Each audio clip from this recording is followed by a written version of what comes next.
Welcome to Wheels, Deals, and Meals, where we talk all things good food, good business, and good cars.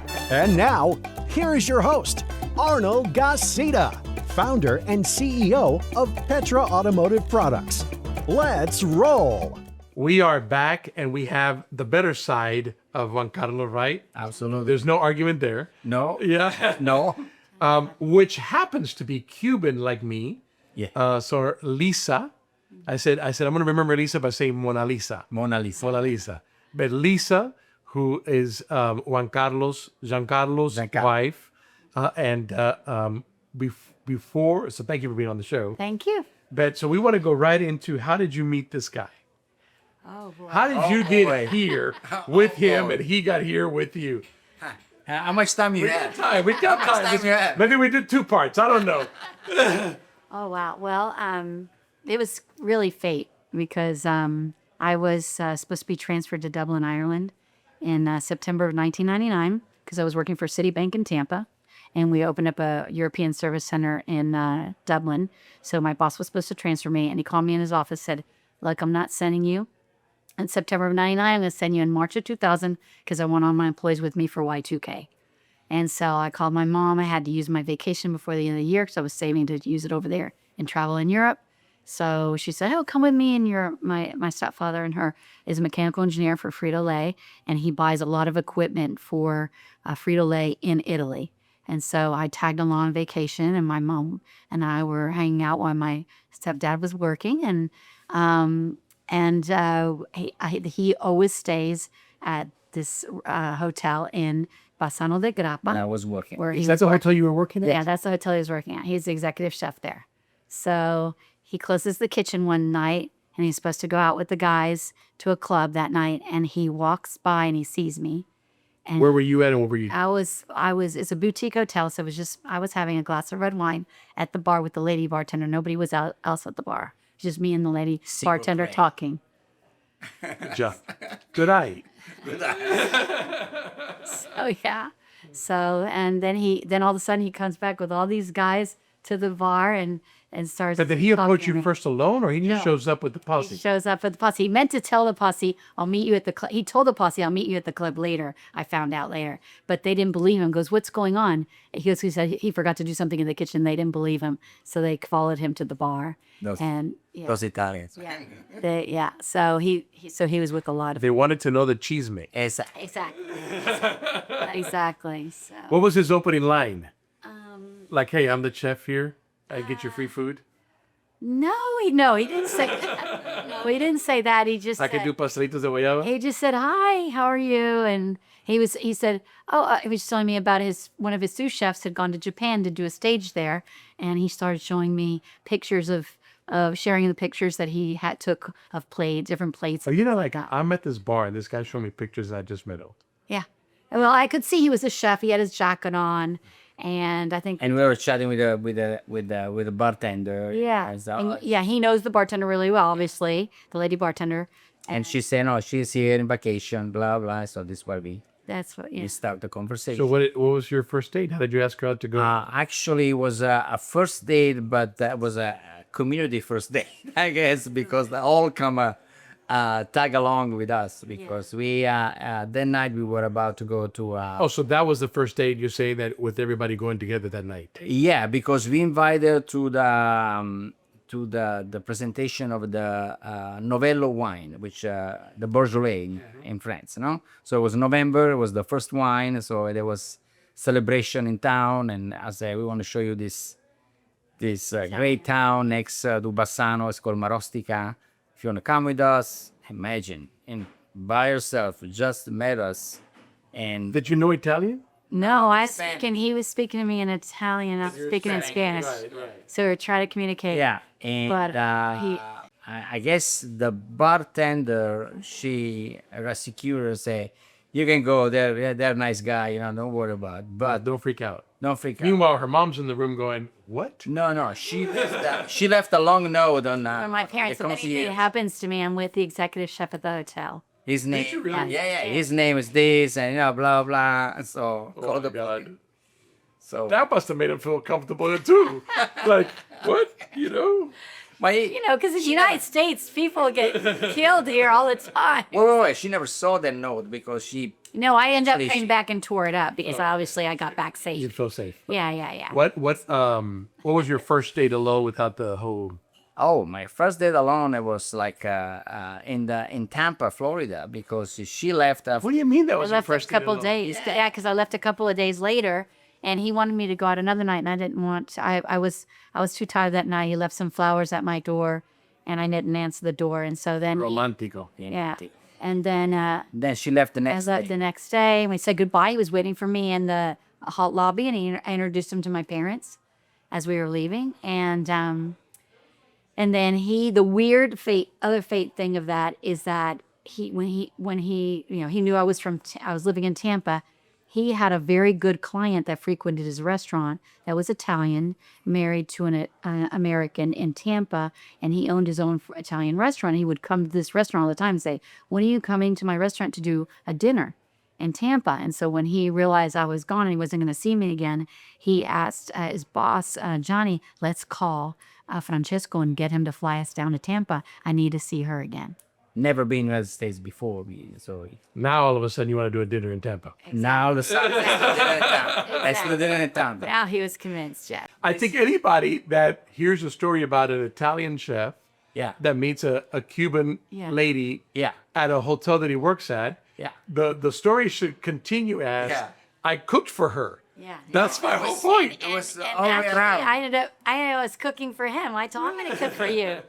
It's the only one she cooked and for. I cooked the only Cuban time. food. It's the only time. And that's the only time because You got arroz blanco, frijoles negros. he was very polite and he goes, Camarón al ajillo, sí. yeah. Okay, that's not bad. That's pretty good. And it goes with the seafood, you know. Exactly. No, I think it was in Ciudad. No. Sí, camarón enchilados, no? Yeah, that's true. Yeah, it's with this. Yeah. I got it. I understood it. But nothing happened at night, so it was just. Well, No. I wasn't going to ask that. So thank you for clarifying. I'm sure her mom is happy now. So I hope they got nothing. Or, you know, when, and I know you went to Ireland, where we heard that you guys went to Ireland for a year, I etc. quit my job in Bassano, Yeah. and What I went to. He joined me in Ireland. what conversation? Who was the one that said we need to move to America? Me. You Even if she was still. in Ireland. No, she was in America, but she wanted to stay in Milan because they I offer. don't know. I was in Dublin at the time. I know, but they offer you also after Yeah, a job in Milan. Milan. If it was Citibank in Milan. I said no We way. talked about it. And It's time to go to America. We're gonna go to America, babe. Good. And you said, all right, we're going to do it. Yeah. Then the guy also says we're going to move to Texas. And you said when you were 17, I'm out of here and I'm never looking back. And you thought some cowboy might bring you here, but really an Italian brought you back. yes. Yeah. So you're moving back going, I said I was never coming back. Yeah. Okay. Do you like us now? Oh, I love Houston. She was mad for a couple of years. No, Wait. I love Houston. I was leaving the beach. That was the Cuban problem. people that come from Miami, area, Florida, Tampa, they always get a little, you know. But I remember the day we came to Houston, it was a pouring rain, pouring miserable weather for 3 days, and she was saying, I told you. And the beach, and she missed the beach. Exactly. She was missing Clearwater and Sarasota and all that stuff. So when you But it was fast, a good decision. it was? Yeah, it was a good decision. I hope so. No, that's Here we right. are, right? Yeah, there we are. Yeah, no. So let me fast forward a little bit to you're working at this other restaurant as their executive chef, Yeah. and you decide to open your own restaurant. Yeah. There must be a conversation going on here. I'm going to quit my job and I'm going to open a restaurant and we're going to invest in this, right? Yeah. Probably for a year or a couple of months or something. But there had to be a conversation prior to you resigning and opening this restaurant, right? Yeah. How did that go and who started the conversation? Who pushed who? We basically, our dream it was open a restaurant like after 2-3 years. No, after we moved back to United States, but eventually it took more than 2-3 years because So both of your dreams collectively was that you would open a restaurant in the U.S. Oh yeah, that was from Dublin. We talked about it all the time. That was our dream. Yeah, Your dream, or did she push you? both of our dreams. Okay. So you get to the U.S., you're working at this restaurant. yeah. What's going on in the conversation? Who's saying the time is now? Well, the time is now because my popularity was reaching a point and, they were seeing me. That was peaking. yeah, it was a semi like the head chef for the restaurant, but also the restaurant. And then I realized that maybe this is the time now for me to move on and open my own place, so people there will follow me as a chef, as a recognized chef in Houston. But the problem was the money, and the money. Eventually, we met this guy. Then he put together like another three people. They lend us the money to Urban Amalfi, and this was the The investors that help you. Yeah. That help And we had like an angel, like a little angel that came to eat at Arcadoro, where he was executive chef, and said, "Wow, the food is so great here. I got to meet the chef." And he went to culinary school in New York, but he was in insurance. He was in insurance. His business was insurance, and he had a lot of high net worth clients. That he said, "Look, I know the money's. I understand it.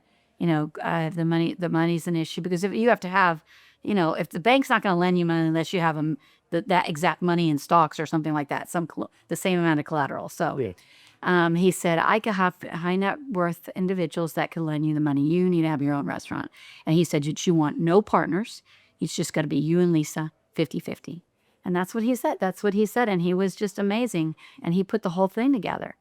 And then we paid that off in 3 years, everybody.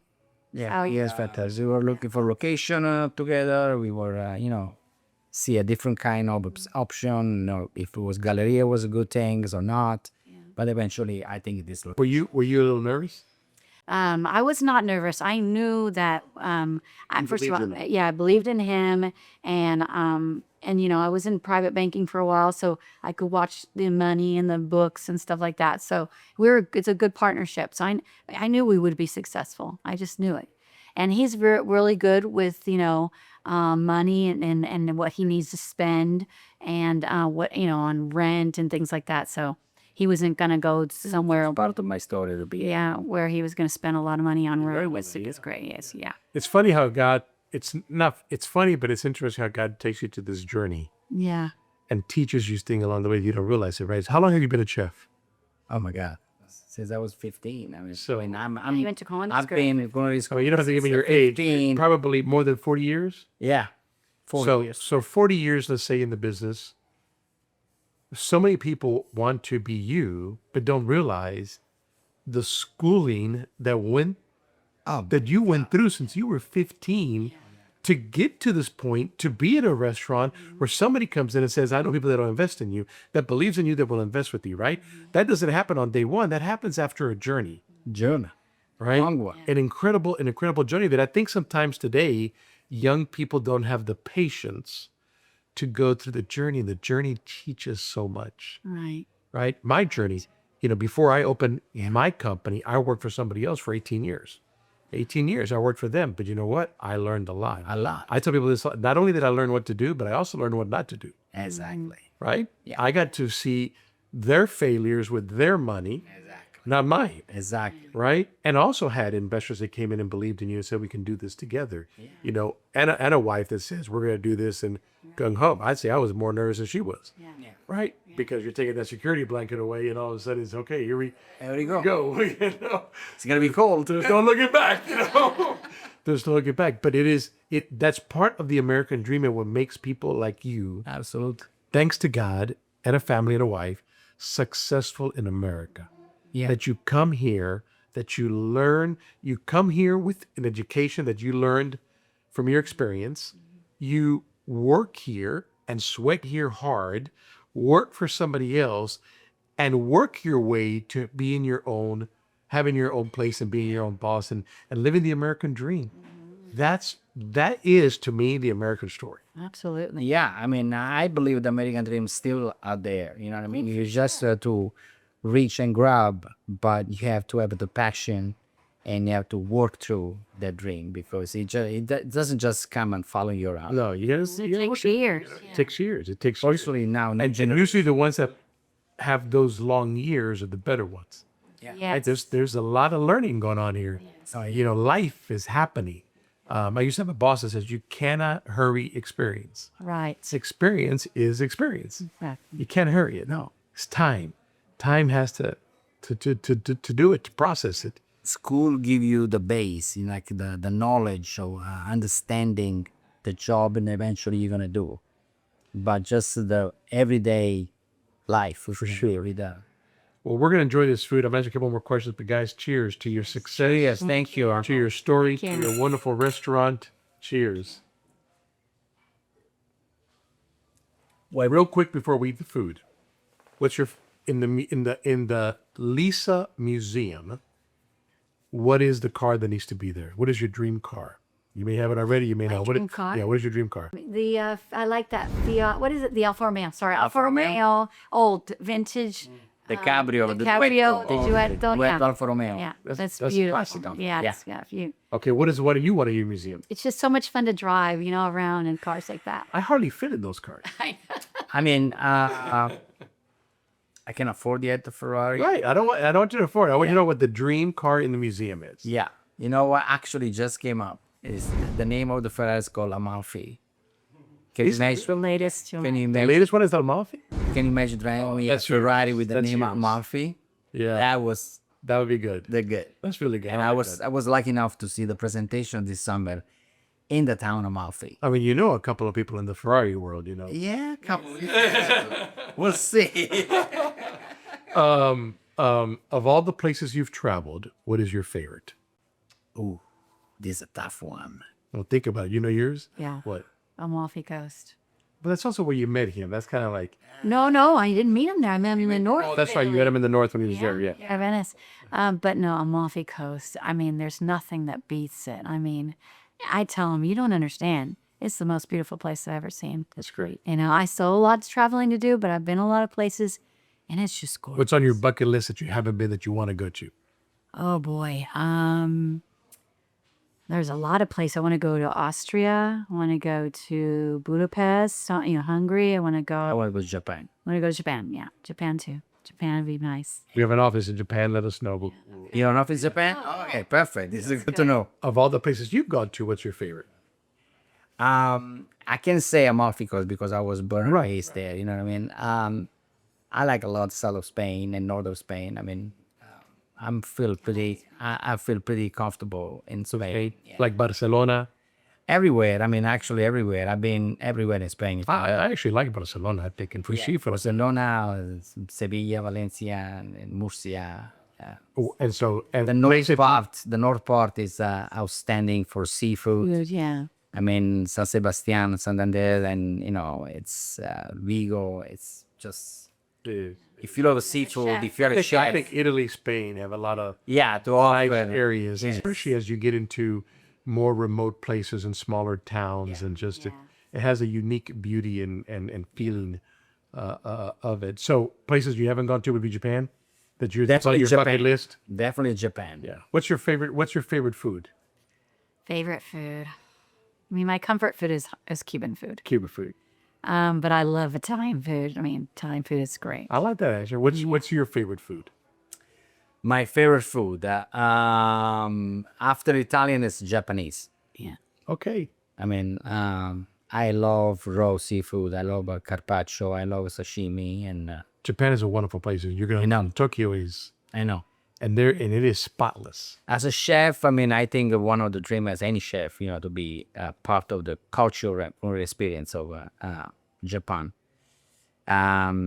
Japanese, they have just a philosophy of different philosophy of food, and then this will intrigue me and They also have a philosophy of perfection. perfection. Exactly. So I say that in my company. Yes, they do. We strive for perfection. Yeah. I understand we're human beings, but we're going to strive for it, Yeah. right? Because you can have something to strive for. Yeah. But the Japanese are very much that way. Everything they do, they want to do it perfect. Oh, this, True. oh, definitely. This is what I love too. I mean, but even my son, one is favorite place to go is Japan. Probably we're gonna do a trip together. My son also love to cook, so it's in college right now. So Well, you can take her too, Have you been to Japan? she's You been to automatically part of the. Yeah. As you can see, All right, let's try here, I'm sure you recognize the dessert in the middle. There is no part of the Italian heritage, but it's a Cuban, as you just see. Pastelitos de guayaba. Pastelillo de guayaba, which we create, and on the menu is basically said as an homage to my wife, Cuban heritage, and we were talking about Miami before on one of our trip in Miami in Versailles, the bakery. And she loved them much. I said, I can't do it. This is even better. I say, and there we go. And on the other side, you have like the essence of the Amalfi Coast is basically the spaghetti with the clams and colatura. Colatura is this product from Cetara, and it's basically the Roma they were called garum. It's a fish sauce made from anchovy. It's delicious ingredient that you can use in many preparation in Italian cuisine, especially in the one from the Amalfi Coast. We have the Nerano pasta with the roast octopus. Nerano was the little town I was talking about before. It's the little town in the Amalfi Coast, which is famous for the spaghetti Nerano, which is only the pasta you see underneath without octopus. But we add octopus to it because we just want to be a little bit different. Okay. Good job. And then on the other side, you have a risotto allo zafferano con aragosta e tartufo nero. It's basically risotto with saffron, carnaroli rice, topped with the Maine lobster, and shaving of winter black truffle. This is just a few. And what is this over here? This is a botarga. Botarga is also an ingredient from the Mediterranean.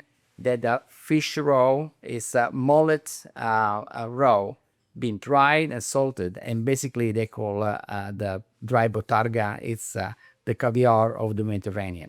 No kidding. It's a beautiful. And so is that part in the dish? It's also we top that dish with the botarga.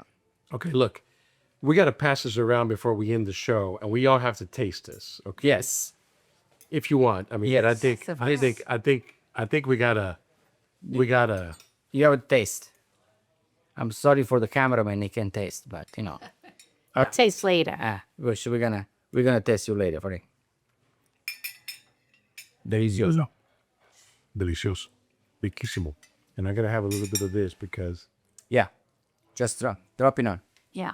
Just And also the pasta is delicious. If you wanna taste a little bit of this pasta, now it's gonna be. Yeah. We're gonna have a dinner later on, so we just have a little bit, listen. yeah. I'll try a little bit. This is the taste because we gotta make the people at home jealous. Yeah. But we have a regular menu in a dinner menu. We have a regular lunch menu. We have a dinner menu. We have a page dedicated only from specials and truffle menu, which is a change between season. Right now, Pasta's so good. yeah. Like I'm listening to you, but this pasta is so good. You know what I found out today? Al dente. Yeah. It's al diente. Al dente. Did you know that? yeah, al dente, huh? So we have a Yeah. special menu, we have a dinner menu, and we have also people menu. Means people ask for things and we don't have on the menu, and we have to make it. Even I traveled to Italy, and I was there, and they make me these dishes. Blah blah You blah. know it. You got it. I say I got it. Let me have And then you make for them. I say, oh my God, this is exactly what I had in Italy. I say, yes. I'm glad that you recognize and you are an Italian restaurant, a truly Italian restaurant. I was telling them that, before you came in, the night that we had here that Giuseppe introduced me to you guys and brought me here, it was phenomenal. I thought we were just back in Italy. Yeah, I mean, the whole conversation, it felt like we known each other forever. The food was incredible. But we could have gone on and long. Oh yeah, Yeah. this is Yeah. with the Giuseppe is almost. I'm concerned about tonight. Tonight's gonna be, Orlando's gonna join. Okay. I may need to do Uber back home. Oh yeah, definitely. Well, Giuseppe is very picky with his food, so I see him like a food critic. I mean, Giuseppe is one of a kind that if you do something wrong, he will say right away, like in your face, and say, "Look, you did something wrong here. It's not the way you're supposed to be, and such and such." So By the way, this food is delicious. the reason why Giuseppe always come here because for him it's like eat in Italy, basically. He said, and he messes around with your waiter and Oh yeah. yells at him and tells him to come here, and your guy fights. I mean, it's great. It is like being in Italy. Yeah. yeah. Because he like to come here because he feel like home. He feel like it's his home. Actually, we have the pleasure to have him this summer over our house in the Amalfi Coast, and it was such a great night too. I wasn't invited, but I'm not gonna say your name. Okay, Next time. We're gonna have try the pastelito. we're gonna have the Give you a bite on it. Wow. Looks good. And we're gonna take at least 2 or 3 for your wife. So tomorrow, this is another traditional dessert from the Amalfi Coast. It's called Delizia Limone. Everywhere you go in Amalfi Coast, in a restaurant, in a pastry shop, you're gonna find this dessert because it's an icon in the pastry in the Amalfi. So it's made with basically with the lemon inside out. It's basically a sponge cake stuffed with the pastry cream infused with the limoncello, and topped with another a cream, a nappage basically made with the cream and lemon zest. So the inside out is just a burst of lemon in your mouth. And also we finish with a lemon macarons. The other one is another classic from the Amalfi Coast called ricotta e pera. We have a mousse of ricotta and caramelized pears between the two biscuit of pistachio, accompanied of course with a little bit of pistachio macaron. And the sauce is basically a peach and pear sauce for accompanying. So this is one of the few desserts that you can find in the dessert menu at Amalfi, but we have a lot of them. Listen, everything is delicious. The owners are delicious. The chef is delicious. Thank you. The ambiance is delicious. Amalfi Ristorante Italiano, right? That's right. Ristorante. Ristorante Italiano. Ristorante. Restaurant. 6100 Westheimer Road. Yeah. If you're in Houston or you're visiting, you got to come into this place. It's going to be an incredible experience all around. Guys, thank you So much for having us. I Your time. We appreciate it. appreciate your time. Salute. Salute. Grazie. Salute, grazie. Arrivederci da Amalfi. Thank you for listening to Wheels, Deals, and Meals, your main source for all things good and fun, business, food, and cars. If you like this episode, make sure to rate us and subscribe. If you would like to be a guest on our show, please leave a message at the link below. Till next time, happy eating!